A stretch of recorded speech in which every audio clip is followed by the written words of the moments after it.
I remember my first encounter with a manta. I was breathless. I couldn't believe it. This huge, it must have been 3 to 4 meters. This oceanic manta came out of the blue with this huge flyby right past me. And then it was gone. And then I'm looking around, and next thing again, it comes flying out right in front of me and starts doing this series of loops over my head, as if it really wanted to engage with me. I was speechless.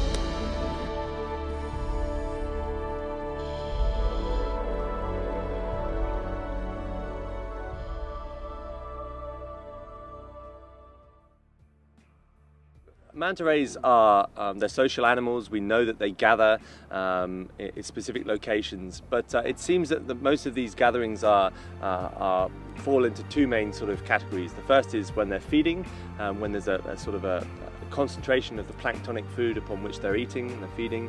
And the second is when they aggregate at cleaning sites. These are usually specific locations on a reef where the manta rays go to have their bodies cleaned by small fish, cleaner wrasse.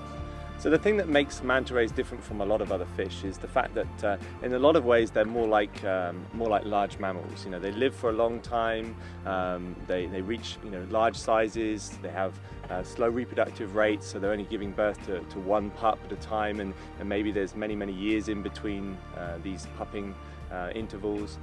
And so this makes them much more vulnerable to exploitation as well. So if you're going to fish them, if you're going to harvest them or kill them in any way, you can really only take a very small percentage of the population before you start to have a real dramatic sort of overall decline in numbers. And once you've fished those numbers out, it takes a really long time for them to ever recover again.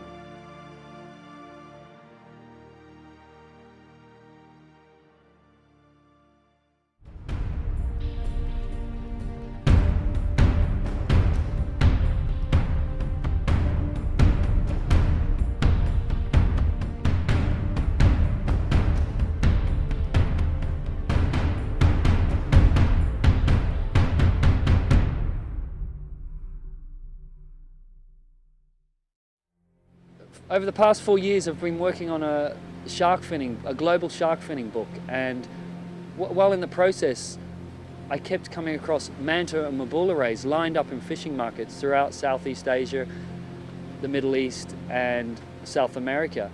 And I had to ask myself, why was this happening?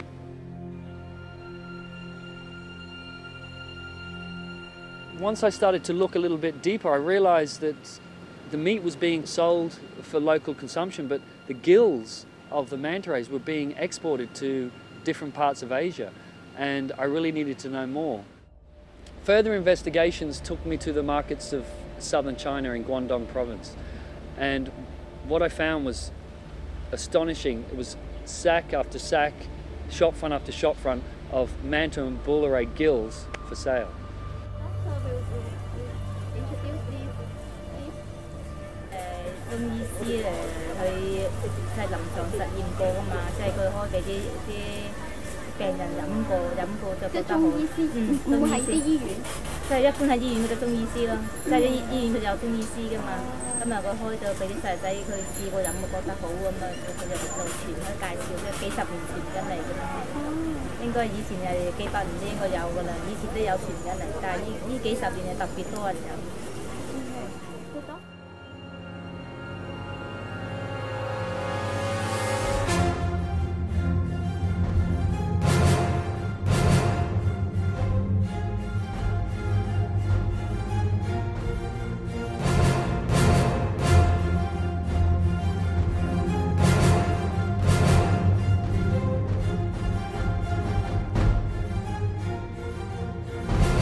these animals are generating so much money for tourism, it makes so much more sense to preserve them purely from an economic point of view for tourism than it does to fish them for a very small amount of money for the short-term gains for just a few people.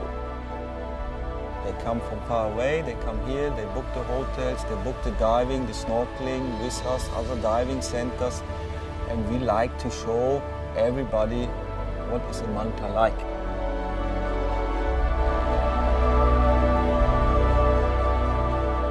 There is hope, and I really believe if we can make the link between the consumers and the gills and the health tonic and these beautiful, amazing creatures, that we can actually make a huge difference.